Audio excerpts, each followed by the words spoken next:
यंदा शनिवारी आली आहे अत्यंत शुभ आणि दुर्मिळ आषाढी एकादशी। या दिवशी तुळशी मातेजवळ फक्त एक पवित्र वस्तू श्रद्धेने ठेवल्यास नोकरी आणि व्यवसायातील सर्व अडचणी दूर होऊन भगवान श्री विष्णू आणि माता लक्ष्मीची विशेष कृपा प्राप्त होते असं सांगितलं जातं। जर तुम्ही नोकरीच्या शोधात असाल किंवा नवीन व्यवसाय सुरू करणार असाल तर हा उपाय नक्की करा। अनेक जण एकादशीचं व्रत करतात, पूजा करतात, नामस्मरण करतात, पण काही जण या दिवशी एक छोटासा उपाय करतात आणि तोच उपाय त्यांच्या जीवनात मोठा बदल घडवून आणतो। आज मी तुम्हाला हाच उपाय अगदी सविस्तर सांगणार आहे। ही वस्तू कोणती आहे, कोणत्या वेळी तुळशीजवळ ठेवायची, ती ठेवण्यापूर्वी काय करायचं आणि हा उपाय करताना कोणती चूक अजिबात करू नये हे सगळं आजच्या व्हिडिओमध्ये आपण पाहणार आहोत। त्यामुळे हा व्हिडिओ शेवटपर्यंत नक्की पहा। नमस्कार प्रिय बंधू भगिनींनो, येत्या शनिवार 25 जुलै रोजी आषाढी एकादशी आली आहे। महाराष्ट्रात या दिवसाला किती मोठं महत्त्व आहे हे वेगळं सांगायची गरज नाही। लाखो वारकरी अनेक दिवसांचा पायी प्रवास करून पंढरपुरात विठुरायाच्या दर्शनासाठी पोहोचतात। ज्ञानोबा तुकारामच्या जयघोषाने संपूर्ण वातावरण भक्तिमय होतं। प्रत्येकाच्या ओठांवर विठ्ठलाचं नाम असतं आणि मनात एकच भावना असते, भगवंताच्या चरणी स्वतःला अर्पण करण्याची। आषाढ महिन्यात 2 एकादशी येतात, एक म्हणजे आषाढ शुक्ल एकादशी आणि दुसरी आषाढ वद्य एकादशी। त्यापैकी शुक्ल पक्षातील ही एकादशी म्हणजेच आषाढी किंवा देवशयनी एकादशी। या दिवसापासून भगवान श्री विष्णू योगनिद्रेत जातात आणि याच दिवसापासून पवित्र चातुर्मासालाही सुरुवात होते। चातुर्मासाचा काळ हा साधना, जप, तप, दान, व्रत आणि भक्तीसाठी अत्यंत शुभ मानला जातो। म्हणूनच अनेक भक्त या दिवसापासून काही ना काही चांगला संकल्प करतात। कोणी दररोज विष्णू सहस्रनाम म्हणायला सुरुवात करतात, कोणी नामस्मरण करतात, तर कोणी एकादशीचं व्रत पाळण्याचा संकल्प करतात। पण बघा, प्रत्येकाला उपवास करणं शक्य होतच असं नाही। काहींची तब्येत साथ देत नाही, काही जण कामानिमित्त दिवसभर बाहेर असतात, तर काहींना औषध सुरू असल्यामुळे उपवास करणं जमत नाही।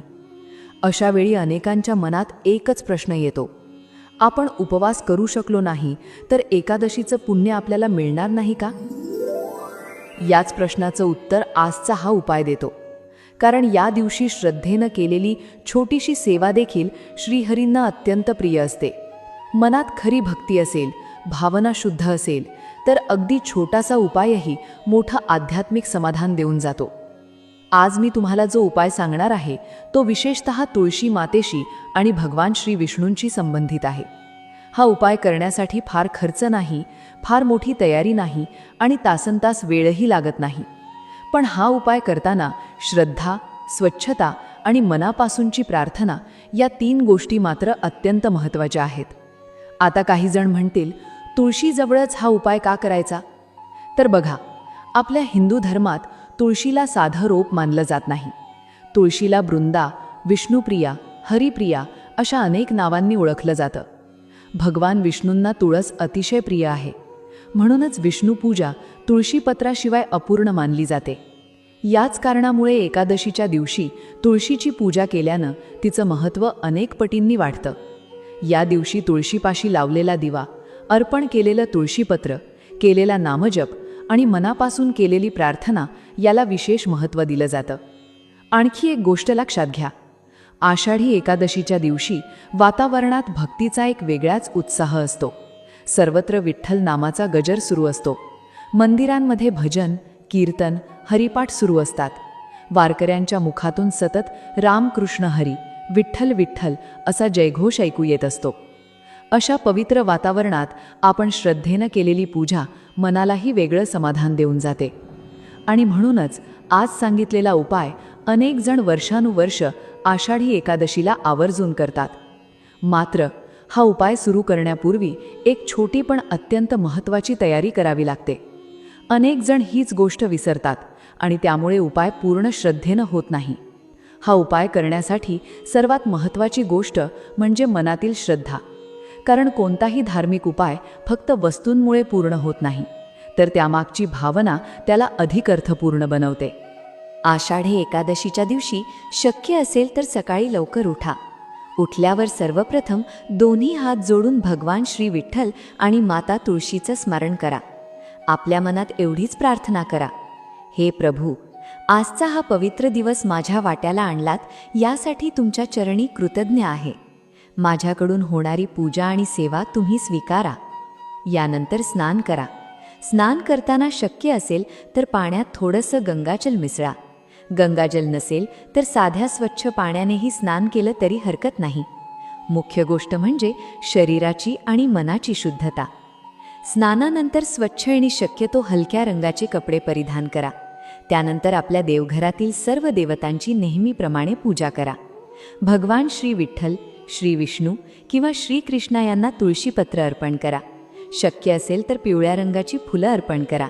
धूप, दीप आणि अगरबत्ती दाखवा. घरातील वातावरण प्रसन्न होऊ द्या. आता एक गोष्ट लक्षात ठेवा, जर तुम्ही उपवास करत असाल तर अतिशय उत्तम, पण काही कारणामुळे उपवास करता आला नाही तरी मनात अपराधीपणा ठेवू नका, कारण भगवान भक्ती पाहतात, दिखावा नाही. यामुळेच अनेक जण उपवास न करता देखील या दिवशी नामस्मरण, पूजा आणि सेवा करून एकादशीचं महत्त्व जपतात. आता येतो आजच्या उपायाचा सर्वात महत्त्वाचा भाग. या उपायासाठी तुम्हाला एक मातीचा दिवा घ्यायचा आहे. शक्य असेल तर नवीन दिवा घ्या, नसेल तर घरातील स्वच्छ धुतलेला दिवाही वापरू शकता. त्या दिव्यात शुद्ध गाईचं तूप घाला. आता त्यामध्ये कापसाची दुहेरी वात ठेवा. अनेकांच्या मनात प्रश्न येतो की दुहेरी वातच का? कारण दुहेरी वात ही मंगल कार्य, शुभ पूजा आणि विशेष तिथींमध्ये लावली जाते. त्यामुळे या दिवशी तिचं विशेष महत्त्व मानलं जातं. आता त्या वातीला हलकसं हळद आणि कुंकू लावा. जर तुमच्याकडे लाल पिवळा कलावा असेल तर त्याचा छोटासा तुकडा वापरू शकता, नसेल तरी काही हरकत नाही. हळद कुंकू लावलेली वातही पुरेशी आहे. यानंतर दिवा प्रज्वलित करा. आता एक स्वच्छ ताट घ्या. त्या ताटात कुंकवाने सुंदर स्वस्तिक काढा आणि त्या स्वस्तिकावर हा प्रज्वलित दिवा ठेवा.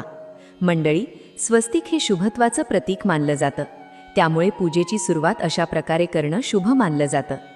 आता आपण त्या वस्तूकडे येऊया जिच्यासाठी तुम्ही हा संपूर्ण व्हिडिओ पाहत आहात. ती वस्तू म्हणजे शालिग्राम. होय मंडळी, शालिग्राम हा साधा दगड नसतो. भगवान विष्णूचं साक्षात स्वरूप म्हणून त्याची पूजा केली जाते. म्हणूनच एकादशीच्या दिवशी तुळशी मातेसोबत शालिग्रामाची पूजा करण्याला विशेष महत्त्व दिलं जातं. जर तुमच्या घरात आधीपासून शालिग्राम असेल तर त्याचा उपयोग करा, आणि नसेल तर पूजेचं साहित्य मिळणाऱ्या दुकानातून तो सहज मिळू शकतो. आता शालिग्राम घेतल्यानंतर सर्वप्रथम त्याला थोड्या दुधाने अभिषेक करा. त्यानंतर स्वच्छ पाण्याने अभिषेक करून तो स्वच्छ पुसून घ्या आणि मग तो अत्यंत आदराने तुळशीच्या कुंडीत किंवा वृंदावनात ठेवा. ही गोष्ट करताना घाई करू नका. ज्या भावनेने आपण देवाची मूर्ती हातात घेतो त्याच भावनेने शालिग्राम हाताळा, कारण भक्तीमध्ये कृतीपेक्षा भावना जास्त महत्त्वाची असते. आता शालिग्रामाला हळद, कुंकू आणि अक्षता अर्पण करा. त्यानंतर धूप, दीप आणि अगरबत्तीने त्याची पूजा करा. यासोबतच तुळशी मातेलाही हळद कुंकू वाहा. वृंदावनाला नमस्कार करा. यानंतर दिव्याची आरती तुळशी मातेपुढे आणि शालिग्रामासमोर ओवाळा. मंडळी, इथपर्यंत अनेक जण पूजा करतात, पण पुढची एक गोष्ट मात्र काही लोकांच्या लक्षातच राहत नाही, आणि ती म्हणजे प्रदक्षिणा आणि मंत्रजप. याचं महत्त्व खूप मोठं आहे. तर मंडळी, आता आपण तुळशीला प्रदक्षिणा घालायची आहे.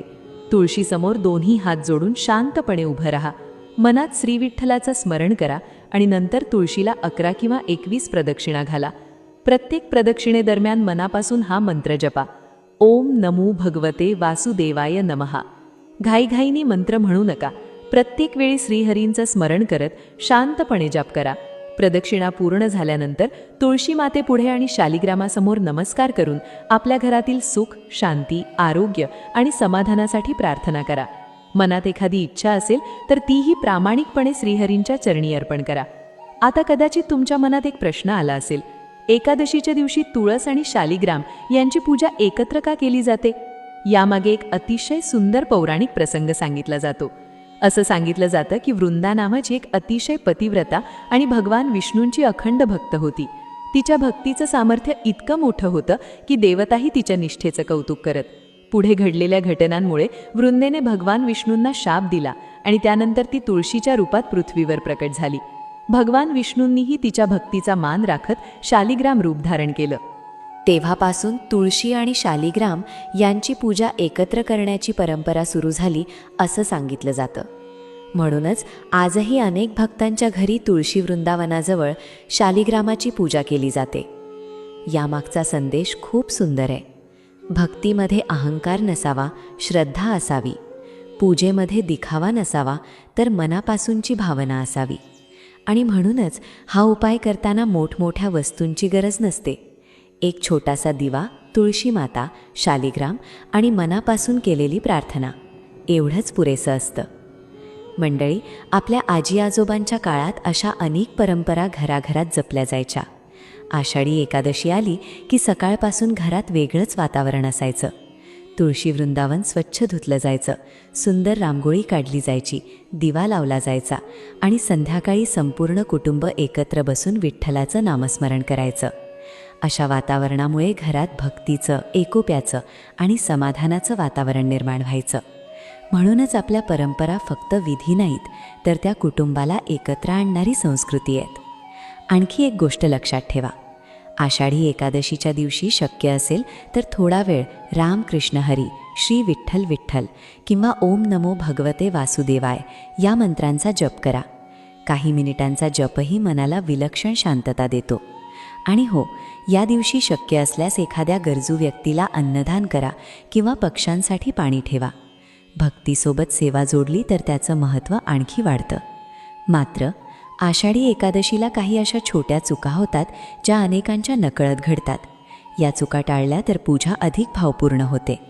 तर मंडळी, आता या उपायाशी संबंधित काही अत्यंत महत्त्वाच्या गोष्टी जाणून घेऊया. कारण अनेक वेळा आपण श्रद्धेने पूजा करतो, पण काही छोट्या गोष्टींकडे दुर्लक्ष होतं आणि म्हणूनच या गोष्टी लक्षात ठेवणं तितकंच आवश्यक आहे. सर्वात पहिली गोष्ट, हा उपाय करताना कोणत्याही प्रकारची घाई करू नका. आजकाल अनेक जण पूजा म्हणजे फक्त एक विधी म्हणून पटकन उरकून टाकतात. पण बघा, देवाला आपल्या वस्तूंची गरज नसते, त्यांना आपल्या भक्तीची गरज असते. त्यामुळे 5 मिनिटं जास्त लागली तरी हरकत नाही, पण प्रत्येक कृती मनापासून करा. आता काही जण विचारतात, हा शालिग्राम फक्त त्या दिवशीच तुळशीजवळ ठेवायचा का?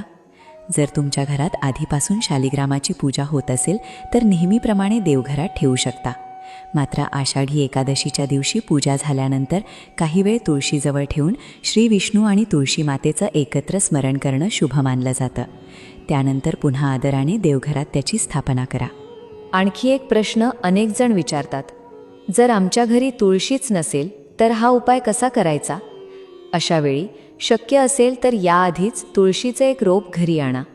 प्रत्येक हिंदू घरात तुळशी असणं ही केवळ परंपरा नाही, तर ती आपल्या संस्कृतीची ओळख आहे.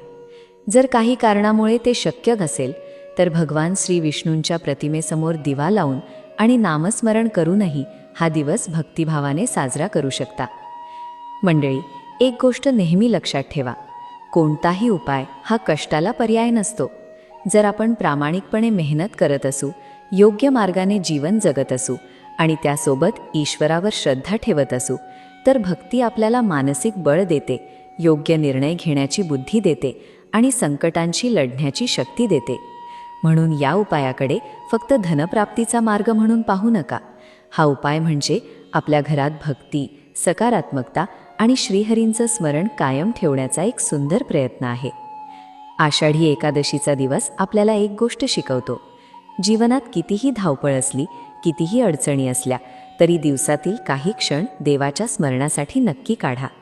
कारण मन शांत असेल तर विचार शांत होतात, विचार शांत झाले की निर्णय योग्य होतात आणि योग्य निर्णयांमुळेच आयुष्यात प्रगतीचा मार्ग खुला होत जातो. याच कारणामुळे वारकरी शेकडो किलोमीटर पायी चालतात. त्यांना फक्त दर्शन घ्यायचं नसतं, तर प्रत्येक पावलागणिक नामस्मरण करत स्वतःचं मन शुद्ध करायचं असतं. म्हणून या शनिवारच्या आषाढी एकादशीला तुम्हीही श्रद्धेने तुळशी मातेची पूजा करा, श्री विठ्ठलाचं नाम घ्या आणि आज सांगितलेला हा छोटासा उपाय नक्की करा. भगवान श्री विठ्ठल आणि माता तुळशीची कृपा तुमच्या संपूर्ण कुटुंबावर सदैव राहो. घरात सुख, शांती, समाधान आणि भरभराट नांदो, हीच मनापासून प्रार्थना. जर हा व्हिडिओ तुम्हाला आवडला असेल तर त्याला एक लाईक नक्की करा.